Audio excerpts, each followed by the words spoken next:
ಈ ಸಾಹೇಬನ ಮೇಲೆ ದೊಡ್ಡವರಿಗೆ ಅದೇನು ಮೋಹವೂ ಗೊತ್ತಿಲ್ಲ. ಆರೋಪ ಮೇಲ್ನೋಟಕ್ಕೆ ಸಾಬೀತಾಗಿದ್ದರೂ ಕೂಡ ಕ್ರಮವನ್ನು ಜರುಗಿಸಲೇ ಇಲ್ಲ. ಕೆಎಸ್ಆರ್ಪಿ ಕಮಾಂಡೆಂಟ್ ರಕ್ಷಣೆಗೆ ನಿಂತವರು ಯಾರು ಅನ್ನುವಂತಹ ಪ್ರಶ್ನೆ ಮೂಡುವಂತಹದ್ದು.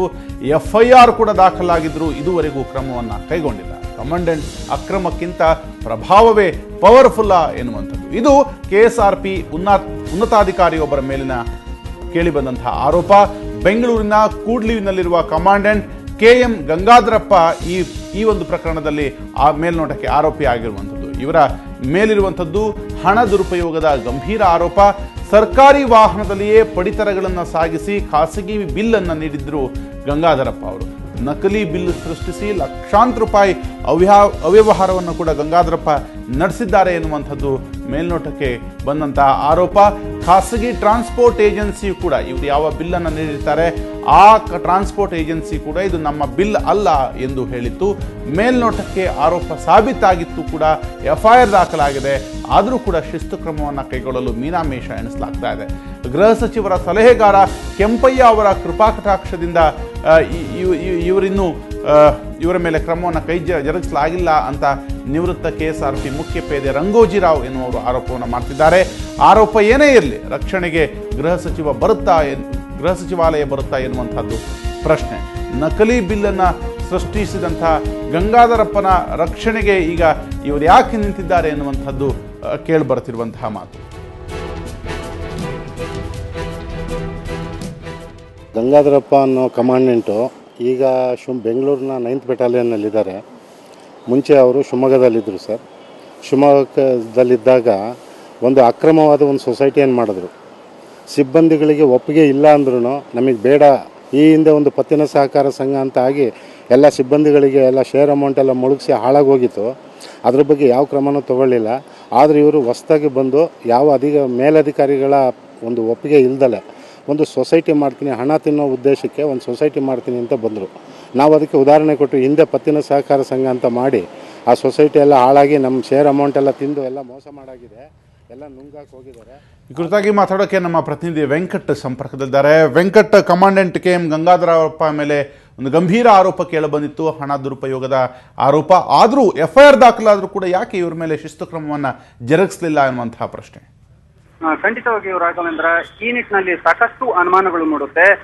ಸದ್ಯ ಏನು KSRP 9ನೇ ಪಡೆಯ ಕಮಾಂಡೆಂಟ್ ಆಗಿ ಗಂಗಾಧರಪ್ಪ ಅವರು ಕಾರ್ಯನಿರ್ವಹಿಸ್ತಾ ಇದ್ದಾರೆ. ಬೆಂಗಳೂರಿನ ಕೂಡ್ಲಿನಲ್ಲಿ KSRP ಪಡೆಯಲ್ಲಿ ಕಾರ್ಯನಿರ್ವಹಿಸ್ತಾ ಇದ್ದಾರೆ.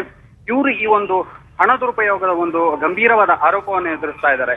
ಏನು 2003ರಲ್ಲಿ ಶಿವಮೊಗ್ಗದ 8ನೇ KSRP ಪಡೆಯ ಕಮಾಂಡೆಂಟ್ ಆಗಿದ್ದಾಗ ಈ ಒಂದು ಅಕ್ರಮವನ್ನು ಅವರು ಮಾಡಿದ್ರು ಅನ್ನೋ ಒಂದು ಆರೋಪ ಕೇಳಿ ಬಂದಿತ್ತು.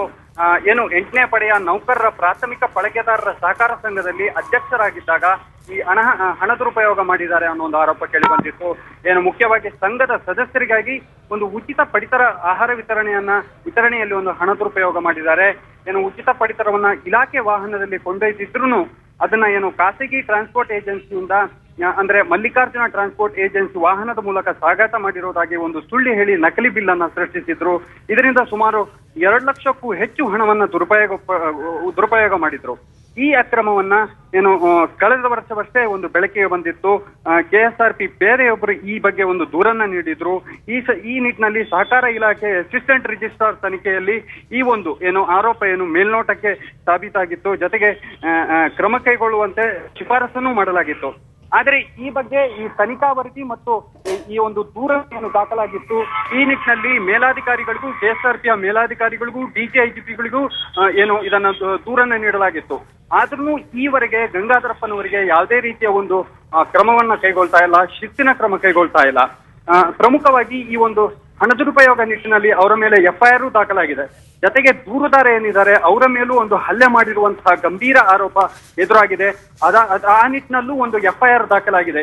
ಹೀಗೆ ಹಣ ದುರುಪಯೋಗ ಮತ್ತು ಹಲ್ಲೆ ಮಾಡಿರುವಂತಹ ಎರಡೂ ಆರೋಪದ ಮೇಲೆ ಎಫ್ಐಆರ್ ದಾಖಲಾಗಿದ್ರು ಗಂಗಾಧರಪ್ಪ ಅವರ ಮೇಲೆ ಯಾವುದೇ ರೀತಿಯ ಕ್ರಮ ಕೈಗೊಳ್ತಾ ಇಲ್ಲ. ಇದಕ್ಕೆ ಏನು ಗೃಹ ಸಚಿವರ ಆಪ್ತ ಸಲಹೆಗಾರ ಏನಿದ್ದಾರೆ ಅವರು ಏನು ಈ ನಿಟ್ಟಿನಲ್ಲಿ ಅವರ ಕೃಪಾಕಟಾಕ್ಷ ಇದೆ ಅಂತ ಹೇಳಲಾಗ್ತಾ ಇದೆ. ಈ ನಿಟ್ಟಿನಲ್ಲಿ ಒಟ್ಟಿನಲ್ಲಿ ಕೆಂಪಯ್ಯ ಏನಿದ್ದಾರೆ ಗೃಹ ಸಚಿವರ ಸಲಹೆಗಾರ, ಅವರು ಈ ಒಂದು ಕುಮ್ಮಕ್ಕಿನಿಂದ ಗಂಗಾಧರಯ್ಯ ಅವರು ಏನು ಅಧಿಕಾರವನ್ನು ದುರುಪಯೋಗ ಎಸ್ ವೆಂಕಟ್, ಥ್ಯಾಂಕ್ ಯು ನಿಮ್ಮೆಲ್ಲ ಮಾಹಿತಿಗೆ. ದೂರದಾರ ಅಂತ ಅರವಿಂದ್ ಅವರೇ ನಮ್ಮ ಜೊತೆ ಸಂಪರ್ಕದಲ್ಲಿದ್ದಾರೆ. ಅರವಿಂದ್ ಅವರೇ ನಮಸ್ಕಾರ. ನಮಸ್ತೆ. ಗಂಗಾಧರ ರೈ ಅವರ ಮೇಲೆ ನೀವು ದೂರು ಕೊಡ್ತೀರಿ, ಆದ್ರೂ ಕೂಡ ಇದುವರೆಗೂ ಕ್ರಮ ತೆಗೆದುಕೊಳ್ಳಕ್ಕೆ ಮೀನಾಮೇಷ ಎಣಿಸ್ತಿರುವಂತದ್ದು ಯಾರು? ಇವರ ಹಿಂದೆ ನಿಂತಿರುವಂತಹ ಪ್ರಭಾವಿಗಳು? ಸರ್, ಮೊಟ್ಟ ಮೊದಲಾಗಿ ನಿಮ್ಮ ಸುವರ್ಣ ಚಾನಲ್ನವರಿಗೆ ನಾನು ಎಲ್ಲ ಪೊಲೀಸ್ ಪ್ರಾಮಾಣಿಕ ಸಿಬ್ಬಂದಿಗಳ ಪರವಾಗಿ ಒಂದು ಥ್ಯಾಂಕ್ಸ್ ಹೇಳ್ತೀನಿ. ಭ್ರಷ್ಟಾಚಾರಕ್ಕೆ ಮತ್ತೆ ಈ ದುರಹಂಕಾರಕ್ಕೆ ಕುತಂತ್ರಕ್ಕೆ ಈ ಗಂಗಾಧರಪ್ಪ ಒಂದು ಜಲ್ವಂತ ಉದಾಹರಣೆ ಸರ್. ಇವರು ಎಲ್ಲೇ ಹೋದ್ಲಿ, ಯಾವುದೇ ಪಡೆಗೆ ಹೋದ್ರು ಭ್ರಷ್ಟಾಚಾರ ಇಂತ ಬೇಕಾದಷ್ಟು ಇದೊಂದು ಉದಾಹರಣೆ ಅಷ್ಟೇ. ಇಂತ ಬೇಕಾದಷ್ಟು ಭ್ರಷ್ಟಾಚಾರಗಳನ್ನ ಈ ಅಧಿಕಾರಿ ಈಗ ಇವರ ಅಕ್ರಮದ ಬಗ್ಗೆ ಒಂದಷ್ಟು ಮಾಹಿತಿಯನ್ನ ಕೊಟ್ವಿ. ಈಗ ಮುಂದೆ ಏನಾಯ್ತು ಅಂತ, ಈಗ ಇವ್ರ ಬಗ್ಗೆ ಹಲ್ಲೆ ಮತ್ತು ಅಕ್ರಮ ಎರಡರ ನಡುವೆಯೂ ಕೂಡ FIR ದಾಖಲಿದೆ, ಆದ್ರೂ ಯಾಕೆ ಕ್ರಮ ಕೈಗೊಂಡಿಲ್ಲ? ನೀವು ಹೋಗಿ ವಿಚಾರಿಸಿದಾಗ ಏನ್ ಹೇಳ್ತಾರೆ? ಇವ್ರ ಮೇಲೆ 3 FIR ಆಗಿದೆ, ಹಲವಾರು ವಿಚಾರಣೆಗಳಾಗಿದೆ. KSRPಯ ಹಿರಿಯ ಅಧಿಕಾರಿಗಳು ಮತ್ತು ಸರ್ಕಾರದಲ್ಲಿರ್ತಕ್ಕಂತಹ ಪ್ರಭಾವಿ ವ್ಯಕ್ತಿಯೊಬ್ರು, ಈಗ ಅಲ್ಲಿ ಹೆಸರು ಬರ್ತಾ ಇದೆ ನಿಮ್ಮ ನ್ಯೂಸ್ ಚಾನೆಲ್ ಅಲ್ಲಿ, ಆ ಪ್ರಭಾವಿ ವ್ಯಕ್ತಿಯಿಂದ ಇವರು ಇದುವರೆಗೆ ಇವರು ಸೂಟ್ ಕೇಸ್ ಪ್ರಭಾವದಿಂದ ಇವ್ರನ್ನ ಇಲ್ಲಿವರೆಗೆ ಉಳಿಸ್ಕೊಂಡು ಬಂದಿದ್ದಾರೆ. ಇವ್ರ ಮೇಲೆ ಯಾವುದೇ ಕ್ರಮ ತಗೋತಾ ಇಲ್ಲ. ಈ ಭ್ರಷ್ಟಾಚಾರವನ್ನ ಹೊರಗಡೆ ತೆಗೆದಿದ್ದಕ್ಕೆ ನನ್ನ ಮೇಲೆ ಪ್ರಾಣ ಬೆದರಿಕೆ ಹಾಕಿ ನನಗೆ ಹಲ್ಲೆ ಮಾಡಿ ನನ್ನನ್ನ ಮುಗಿಸಬೇಕು ಅಂತ ಸಂಚು ಹೂಡ್ತಾ ಇದ್ದಾನೆ ಈ ಅಧಿಕಾರಿ.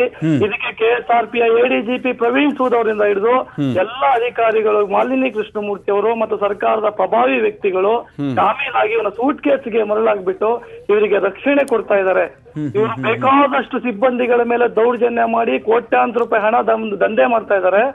ಈಗಲೂ ಸಹ 9ನೇ ಪಡೆಯಲ್ಲಿ ತರಬೇತಿಯಲ್ಲಿರ್ತಕ್ಕಂಥ ಸಿಬ್ಬಂದಿಗಳನ್ನ ಹಿಂಸಿಸಿ ಪೀಡಿಸಿ ಪ್ರತಿ ತಿಂಗಳು 2,000 ರೂಪಾಯಿ ಅವ್ರ ಹತ್ರ ಮಾಮೂಲಿ ತಗೊಂಡು ಇಷ್ಟೊಂದು ಅಕ್ರಮ ಇದ್ರೂ ಕೂಡ ಇವರ ಮೇಲೆ ಇದುವರೆಗೂ ಕ್ರಮವನ್ನ ಕೈ ಜರುಗಿಸಿಲ್ಲ ಅನ್ನುವಂಥ ದೂರುದಾರ ಅರವಿಂದ್ ಅವರ ಆರೋಪ. ಥ್ಯಾಂಕ್ ಯು ಅರವಿಂದ್ ಅವರ ಸುವರ್ಣ ನ್ಯೂಸ್ ಜೊತೆ ಮಾತಾಡೋದಕ್ಕೆ. ಆದ್ರೆ ತಕ್ಷಣಕ್ಕೆ ಕ್ರಮ ಆಗಬೇಕು ಅಥವಾ ಇದರ ಬಗ್ಗೆ ಒಂದು ತನಿಖೆ ಆಗಬೇಕು ಅನ್ನುವಂಥದ್ದು ದೂರುದಾರರ ಮತ್ತು ವೀಕ್ಷಕರ ಒಂದು ಒತ್ತಾಯ.